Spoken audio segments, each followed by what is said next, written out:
வணக்கம் தலைமைகளே. இன்றைக்கு 16ஆம் தேதி பிப்ரவரி மாதம் திங்கட்கிழமை. அந்த பயங்கரவாத பாலஸ்தீனம் மற்றும் காசாவில் உள்ள வன்முறைகள், அங்குள்ள முன்னேற்றங்கள், ஒரு காலமும் பாலஸ்தீனம் என்பது முன்னேற்றம் அடையவே அடையாது. அவர்களின் சிந்தனைகள்லேயே பிரச்சனைகள் இருக்கு. இந்த பதிவை பார்த்தீங்கன்னாவே உங்களுக்கு புரியும். ஒரு காலமும் அவர்கள் பயங்கரவாத பாதையை விட்டு அந்த மொத்த மக்களும் வெளியே வரப்போறதே இல்லை.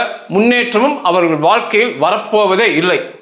பயங்கரவாதம் அப்படிங்கும்போது பயங்கரவாதம், பாகிஸ்தான், பாலஸ்தீன், இந்த மூணு ஒட்டுக்கா வரும். பயங்கரவாதம், பாகிஸ்தான், பாலஸ்தீன். பாகிஸ்தான் நமக்கு பிரச்சனை, அவன் ஒரு காலம் முன்னேற்றம் அடைய போவதில்லை. அவன் தினந்தோறும் பின்னோக்கி போயிட்டே இருக்கான். அதே போலதான் இந்த பாலஸ்தீனமும் அதில் உள்ள காசாவும். இது ஏன் பேசுறேன் அப்படின்னா, ஞாயிற்றுக்கிழமை நேற்று அங்க பெரிய பிரச்சனை. இஸ்ரேல் நடத்திய தாக்குதல்ல ஒரு குடிசைகளில் டென்ட்ல வாழ்ந்த பாலஸ்தீன மக்கள் 11 பேர் கொல்லப்பட்டிருக்காங்கன்னு சொல்லி அந்த பகுதியில் ஒரே பிரச்சனையா போயிட்டு இருக்கு. அவங்க என்ன சொல்றாங்கன்னா, இந்த மேற்கு கரையில பாலஸ்தீனத்துல யாசர் அரபத் ஆட்சி நடக்கிற இடத்துல ஒரு ஆள் பேசியிருந்தா, அப்படி 15 வருஷமா நான் அவனை பார்க்குறேன், அவன் செய்தி தொடர்பாளனா இருக்கான், பெரிய யோகியனை போல பேசுவான். அவன் பேசுறது மட்டும் கேட்டோம்னா ஏதோ பாலஸ்தீனம் முழுவதுமே ஒரு நல்ல நாடு போலவும், இஸ்ரேல் ஒரு பயங்கரவாத நாடு போலவும் சித்தரிச்சு அவன் பேசுவான். பேசுறதுல வாழைப்பழத்துல ஊசி ஏற்றுற மாதிரி பேசுவானுங்க அவனுங்களாம். அவன் என்ன சொன்னான் அப்படின்னா, நேற்று தொடர்ச்சியாக இஸ்ரேல் போர் நிறுத்த ஒப்பந்தத்தை மீறி தாக்குதல் நடத்தி கொண்டே உள்ளது. கடந்த அக்டோபர் 10 இந்த போர் நிறுத்த ஒப்பந்தம் வந்துச்சு. 125 நாள் ஆயிருக்கு. இன்றைக்கு வரைக்கும் 1500 முறை போர் நிறுத்த ஒப்பந்தத்தை மீறி இஸ்ரேல் சிறிய அளவில் பெரிய அளவில் தாக்குதல் நடத்தி கொண்டே இருக்குது. 600 காசா மக்களை கொன்று குவித்துள்ளது, அப்பாவி மக்களை. போர் நிறுத்தம் என்று ஒன்று இருக்குதானே எனக்கு தெரியல அப்படின்னு சொல்லி அவன் பேட்டி கொடுத்தான். யோகியனுங்க மாதிரி பேசுவானுங்க, ஆங்கிலம் நல்லா பேசுவானுங்க. இந்த சர்வதேச அளவில் செய்தி போவதற்காக அவன் நல்லாவே ஆங்கிலம் பேசுவான். ஆங்கிலத்தில் தான் இந்த பேட்டியை கொடுத்து ஒரு பரிதாபத்தை தேடிக்கொண்டிருந்தான். ஆனா அவன் பேசுறது ஒரு பாதி தான். 1500 முறை தாக்குதல் நடத்துறாங்கன்னா அதற்கு முதல் காரணமாக அந்த பயங்கரவாத மக்களும் அந்த பயங்கரவாதிகள் தான் காரணமா இருப்பாங்க. பாகிஸ்தானை போலவே இந்தியா ஒரு காலமும் எல்லையை தாண்டி தாக்குதல் நடத்தாது. ஆனா அவனுங்க பயங்கரவாதம் பண்ணும்போது திருப்பி தாக்காம இருக்கவே முடியாது. அதே தான் அங்கேயும். ஒரு ஈஸியா நம்ம இதை புரிஞ்சுக்கலாம். இந்த ஞாயிற்றுக்கிழமை 11 பேர் கொல்லப்பட்டாங்க, அவன் சொன்ன செய்தி. அதுக்கு முன்னால என்ன செய்தி நடந்துச்சுன்னா, சனிக்கிழமை காசா 2ஆக பிரிக்கப்பட்டிருக்கு. மஞ்சள் கோடு பிரிக்குது. அந்த பக்கம் ஹமாஸ் பகுதியிலிருந்து, குகையிலிருந்து வெளிப்பட்ட பயங்கரவாதிகள். அந்த வீடியோ நல்லா தெரியும். அந்த வீடியோவை நான் இணைக்கிறேன். அது இஸ்ரேல் ராணுவத்தின் அதிகாரப்பூர்வ வீடியோ. இது போல வீடியோக்களை இணைப்பதற்கு எனக்கு அதிகாரம் கிடையாது. நான் அந்த வீடியோக்கெல்லாம் இணைக்காம பேசணும். ஆனா நம்பிக்கை தன்மை உங்களுக்கே வராது. இப்போ வீடியோ பார்க்கும்போது வரும். இந்த வீடியோ என்ன தெரியும்னா, அந்த பக்கம் காசாவிலிருந்து ஆயுதம் ஏந்திய ஹமாஸ் மற்றும் இஸ்லாமிக் ஜிஹாத் பயங்கரவாதிகள் ஒரு 7 பேர் பக்கம் தெரிவானுங்க. 2 பயங்கரவாத இயக்கம் சேர்ந்து ஆயுதங்களை எடுத்துக்கொண்டு இஸ்ரேலுக்குள் ஊடுருவி இந்த பக்கம் வருவானுங்க. ஆயுதம் ஏந்தியவர்கள் குகையிலிருந்து தான் வெளிப்பட்டாங்க. இஸ்ரேல் ராணுவம் என்ன சொல்றாங்கன்னா, நாங்க இந்த ட்ரோன்ஸ் மூலமா பார்க்கும்போது அந்த பக்கம் அவனுக்கு வீடு கட்டுறாங்களோ இல்லையோ இந்த குகை தோண்டி வச்சுக்கிட்டே இருப்பானுங்க. குகையிலிருந்து வெளிப்பட்டு இஸ்ரேல் நோக்கி வராங்க.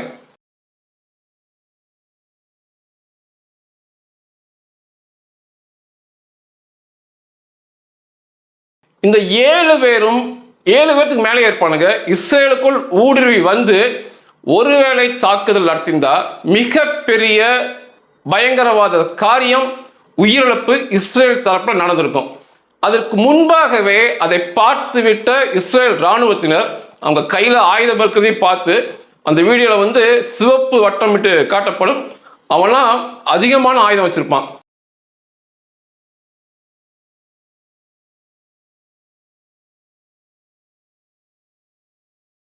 சம்பவ இடத்திலேயே அவர்களை சுட்டுக் கொண்டிருக்காங்க.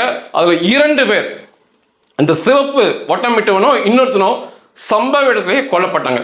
மீதி திரும்ப தப்பிச்சோடி அவனுக்கு காசாக்குள்ள ஓடிட்டானுங்க. மீதி வந்தவங்க அவர்களை விடக்கூடாது என்பதற்காக, ஏன்னா இது பேச்சுவார்த்தை ஒப்பந்த மீறல், ஆயுதத்தை தூக்கிட்டு இஸ்ரேலுக்குள்ள வர்றது, பொதுமக்களை கொல்லும் நோக்கில் வர்றது. திரும்ப இஸ்ரேல் ராணுவம், இது சனிக்கிழமை நடந்த பிரச்சனை, ஞாயிற்றுக்கிழமை தேடி அவர்களை கொல்லும் போதுதான் இந்த 11 பேர் மரணம் அடைந்த செய்தி வந்தது. 11 பேர்ல பாதி பேர் ஹமாஸ் பயங்கரவாதி, இஸ்லாமிக் ஜிகாத் பயங்கரவாதிகள், தளபதிகள், கமாண்டர் உட்பட கொண்டிருக்காங்க. கொல்லும் போது அந்த டென்ட்ல பக்கத்தில் அவன் ஒளிஞ்சுக்கிறதுனால அந்த மக்களையும் சேர்த்து கொல்வது தவிர்க்க இயலாத காரியம். இதுதான் நடந்த விஷயம். ஆனா அந்த செய்தி தொடர்பாளன் 15 வருஷமா இருக்கான், உண்மையை மறைச்சு அது எல்லாத்தையுமே, அதற்கு முன்னால் நடந்த இந்த பயங்கரவாத காரியத்தை மறைச்சுக்கிட்டு ஏதோ அப்பாவி மக்களை கொல்வது போல சித்தரிப்பது ரொம்ப பெரிய, இதெல்லாம் வந்து ஒரு கொடூரம். இந்த சவாடக்க ஊர்வலத்திலே அந்த வீடியோவுமே இருக்கேன்ட்ட, முடிஞ்சா இணைக்கிறேன். இஸ்லாமிக் ஜிஹாத் தளபதியை சவ ஊர்வலமாக கொண்டு வருவானுங்க. தூக்கிட்டு வரவனை பார்த்தீங்கன்னா அத்தனை பேருமே எருமைகளை போல இருப்பானுங்க. நம்மை விட 2 மடங்கு உடல்வாக இருப்பாங்க.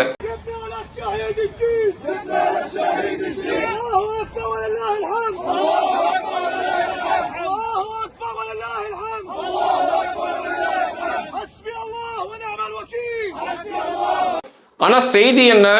சாப்பாடு இல்ல, குழந்தைங்க சாப்பாடெல்லாம் இருக்காங்க, சாப்பாடெல்லாம் மரணம் அடைகிறாங்கன்னு சொல்லி. ஆனா அவங்கள பார்த்தீங்கன்னா ஒவ்வொருத்தரும் விலை உயர்ந்த ஆடைகளை போட்டிருக்கான், எருமை மாடுகளை போல வருவானுங்க, அதுமே வெறித்தனத்தோட வருவானுங்க.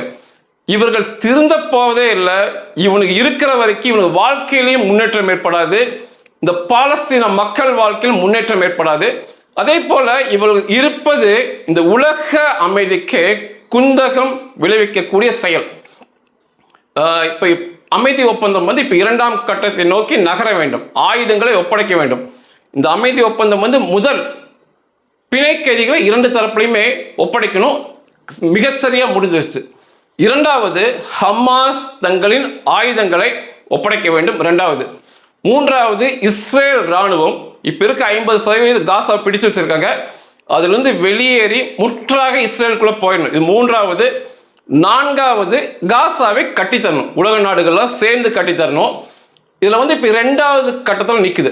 இஸ்ரேல் ராணுவம் என்ன சொல்றாங்கன்னா, அவனுக்கு ஆயுதம் ஒப்படைக்கிற வரைக்கும் இந்த பாதி காசாவை பிடிச்சது வந்து நாங்கள் வெளியே போக மாட்டோம், அவனுக்கு ஆயுதம் ஒப்படைக்கணும். ஒப்படைக்கவில்லை என்றால் மீண்டும் வந்து இஸ்ரேல் அந்த மீத காசாவுக்குள் புகுந்து அவர்கள் ஆயுதத்தை பிடுங்கி அவர்களை கொல்லுவோம் சொல்லி தான் அவங்க காத்து தயாரா இருக்காங்க. இதுல வந்து எண்ணிக்கையில பார்த்தீங்கன்னா இன்றைக்கு 60,000 இயந்திர துப்பாக்கிகள் ஹமாஸ் வசம் இருக்கு, இஸ்லாமிக் ஜிகாத் வசம் இருக்கு. 60,000 இயந்திர துப்பாக்கிகள் மற்றும் அதற்குரிய தோட்டாக்களை அவர்கள் ஒப்படைக்க வேண்டும். 1000 ராக்கெட்டுகள் இன்னுமே இருக்கு, இஸ்ரேலுக்குள் வந்து தாக்குதல் நடத்தக்கூடிய ராக்கெட்டுகள் இருக்கு. மேலும் வந்து IED இம்ப்ரூவைஸ் எக்ஸ்ப்ளோசிவ் டிவைஸ் எண்ணற்றது இருக்கு. அதெல்லாம் அவனுக்கு வந்து துல்லியமா ஒப்படைச்ச பிறகுதான் இந்த 2ஆம் கட்டம் முடியும். அதுக்கப்புறம் தான் இஸ்ரேல் ராணுவம் காசா விட்டு வெளியே போகும். அது வரைக்கும் நாங்கள் வெளியே போக மாட்டோம்.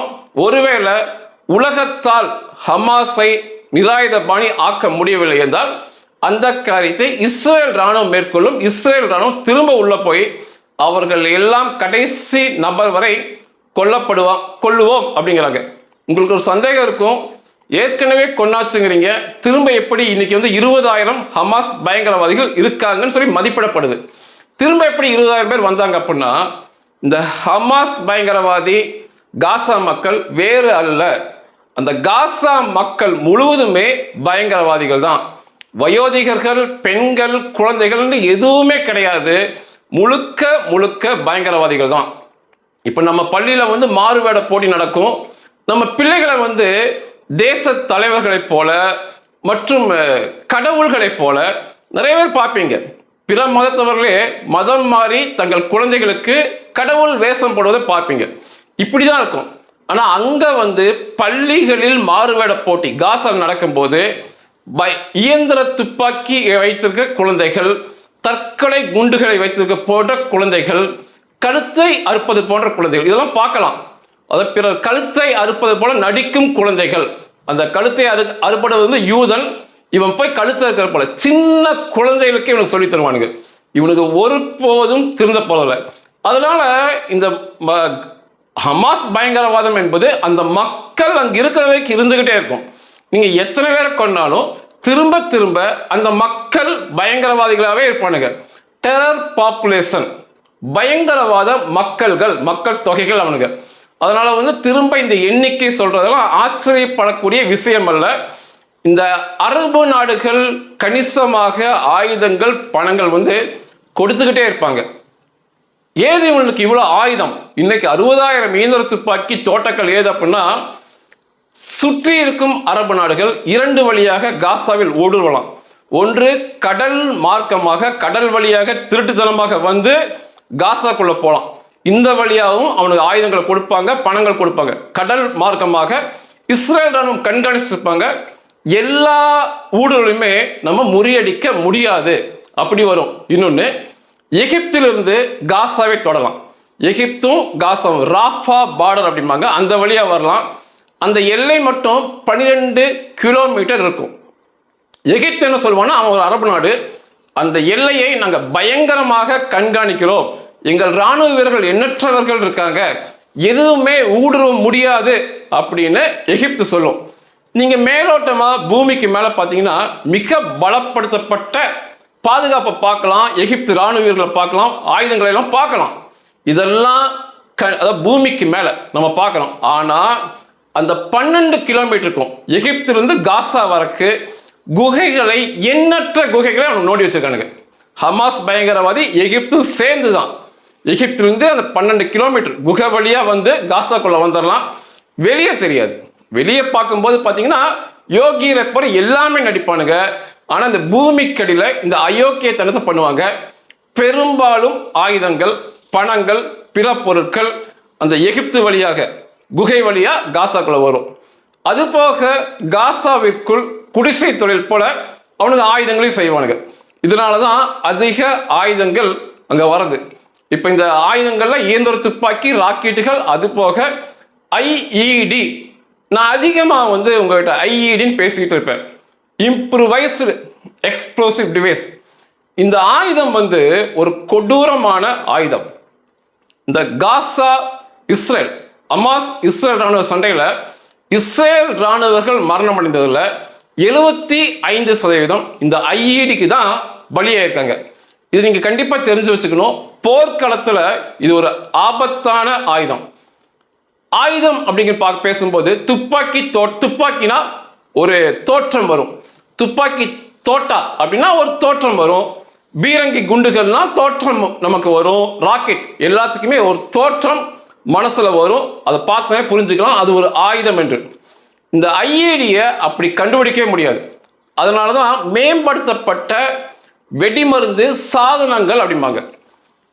அந்த சாலை ஓரத்தில் எதர்ச்சியா ஒரு பொருள் இருக்கும். அந்த பொருள் வெடிகுண்டாக இருக்கும், மிகப்பெரிய வெடிகுண்டா இருக்கும். நீங்க ஒரு சாதாரண சின்ன டிஃபன் பாக்ஸ் பார்க்கலாம், திறந்தீங்கன்னா வெடிக்கும். பூத்தொட்டி மாதிரி இருக்கும், சாலை ஓரம் ஒரு பூத்தொட்டி மாதிரி இருக்கும், அது வெடிக்கும். பிளாஸ்டிக் ட்ரம் மாதிரி வச்சிருப்பாங்க, தண்ணி பிடிக்கிற மாதிரி இருக்கும், போனா வெடிக்கும். இப்படி ஒரு எந்த தோற்றத்தில் உள்ள பொருளையுமே இப்படி வெடிகுண்டாக மாற்றுவது தான் ஐஇடி. இந்த காசா முழுவதுமே ஐஇடிகளால் நிரம்பி இருக்கும். காசா முழுவதுமே இது வந்து பக்கத்துல போய் தொட்டால் வெடிக்கும், திறந்தா வெடிக்கும், மிதிச்சா வெடிக்கும். அது எல்லாத்த விட அது பக்கத்துல போகும்போதே இஸ்ரேல் ராணுவ வீரர்கள் எதாச்சியா ஒரு பொருள் இருக்கு சாலையோரமா, அது ஒன்றும் ஆபத்து இல்லை அப்படின்னு தாண்டி போகும்போது தொலைவில் காத்து ஒளிஞ்சு பார்த்துட்டு இருக்க இந்த ஹமாஸ் பயங்கரவாதி ரிமோட் மூலமாக அல்லது ஒயர் தொடர்புகள் மூலமாக அந்த வெடிகுண்டு வெடிக்க வைப்பானுங்க. மிகப்பெரிய சேதம் இஸ்ரேல் ராணுவருக்கு இந்த ஐஇடியில் ஏற்பட்டிருக்கு. ஒரு அழகான வீடியோ இருக்கு, அந்த வீடியோ காட்டுறோம் பாருங்க. அது காசால அந்த ஐஇடி இருக்கு, சாலையோரம் இருக்கு, நல்லாவே தெரியும். ஏதோ ஒரு உருவத்துல தெரியும். அந்த போட்டோவையும் காட்டுறேன் ஜூம் பண்ணி. அதை வந்து இஸ்ரேல் ராணுவ வீரர், ஸ்னைப்பர் அப்படிம்பாங்க, ஒரு 2 கிலோமீட்டர் தொலைவிலிருந்து கூட சுடலாம். இவரே வந்து ரொம்ப தொலைவிலிருந்து சுடுறது உங்களுக்கு தெரியும். ஒரு தோட்டாவால் சுடுவார். ஒரு ரவுண்ட் தான் ஃபயர் பண்ணுவார். ஒரு தோட்டாவில் பட்ட பிறகு அதில் இருக்க வெடிப்பொருளாக சேர்ந்து மாபெரும் வெடிப்பை கொடுக்கும்.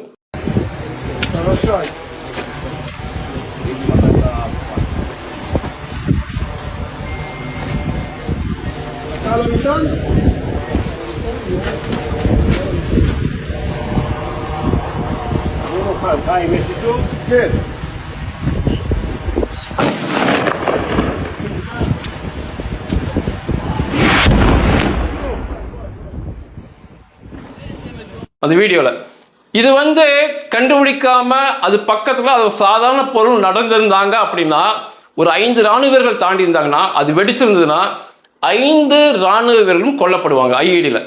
இது ஏன் சொல்றேன் அப்படின்னா, இவனுக்கு ஒரு காலமும் திருந்த போறதே இல்லை இந்த ஹமாஸ் பயங்கரவாதிகள்.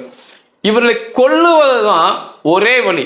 என்னதான் அவனுக்கு திரும்ப திரும்ப திரும்ப அவனுக்கு வந்தாலுமே திரும்ப திரும்ப திரும்ப அவர்களை கொண்டிருப்பதுதான் சிறந்த வழி. சமாதான ஒப்பந்தம், பரஸ்பர அன்பு, தானும் முன்னேறணும், உலக மக்களை முன்னேற்றணும், இந்த எந்த சிந்தனைகளும் இந்த பாலஸ்தீனத்திற்கு அங்குள்ள ஒரே ஒரு மக்களுக்கு கூட கிடையாது. 99% மக்கள் இந்த பயங்கரவாதத்தின் பாதையிலேயே அதையே செஞ்சுட்டு இருப்பானுங்க, அதிலேயே தான் செஞ்சுட்டு இருப்பாங்க. இவருக்கு ஒரே வழி வந்து அந்த பாலஸ்தீனம் என்று ஒன்று இருக்கவே கூடாது.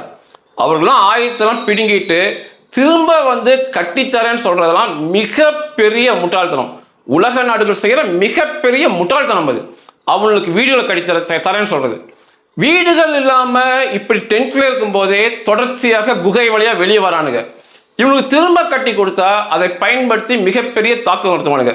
இவனுக்கு முழுவதையுமே இந்த பாலஸ்தீனத்தில் இருக்க இந்த 60 லட்ச பயங்கரவாத பிரிய மக்களையுமே அங்கிருந்து எடுத்து இந்த சோமாலிலாந்து, இஸ்ரேலுக்கு அந்த பக்கம் 3000 கிலோமீட்டர் தாண்டி இருக்கு, அங்க கொண்டு போய் இறக்கி விட்டு இங்க பண்ற செலவை, உலக நாடுகள் இவனுக்கு இங்க பண்ற செலவை ஒரு அதில் கொஞ்சம் தான் வரும். அந்த செலவை பண்ணி அவனை கொண்டு போய் அங்கே இறக்கி விடுறது தான் சரி. அங்க இருந்து விட்டு அவனுக்கு புனித போர் பண்ணிட்டு என்ன வேணா பண்ணிட்டு, ஏன்னா அது ஒரு இஸ்லாமிய நாடு தான், அவனுக்கு என்ன வேணா பண்ணிக்கிட்டோம். இங்க இவனுக்கு இருக்கிற வரைக்கும் இவனுக்கு திருந்த போறதே கிடையாது. நீங்க செய்திகள் எல்லாமே இஸ்ரேல் தாக்குதல் நடத்துகிற ஒரே செய்தி தான் பார்ப்பீங்க. பின்னால வந்து முழுக்க இவருடைய பயங்கரவாத காரியம் இருக்கும். அந்த குகைக்குள்ள இருந்த வந்தவன் மட்டும் ஒருவேளை இஸ்ரேலுக்குள்ள போயிருந்தா ஒரு 100 பொதுமக்கள் அவனுக்கு சுட்டு கொண்டிருப்பானுங்க. அந்த அளவுக்கு வெறியோட வருவானுங்க. இவனுக்கு திருந்த போறதே இல்லை. பயங்கரவாதம், பாகிஸ்தான், பாலஸ்தீனம், இவர்கள் திருந்த போறதே இல்லை. இவர்களெல்லாம் ஒரே இணைப்பு தான். எக்காலமும் இவர்கள் தங்கள் வாழ்க்கையில முன்னேற்றமும் அடைய போறதில்லை. நன்றிகள்.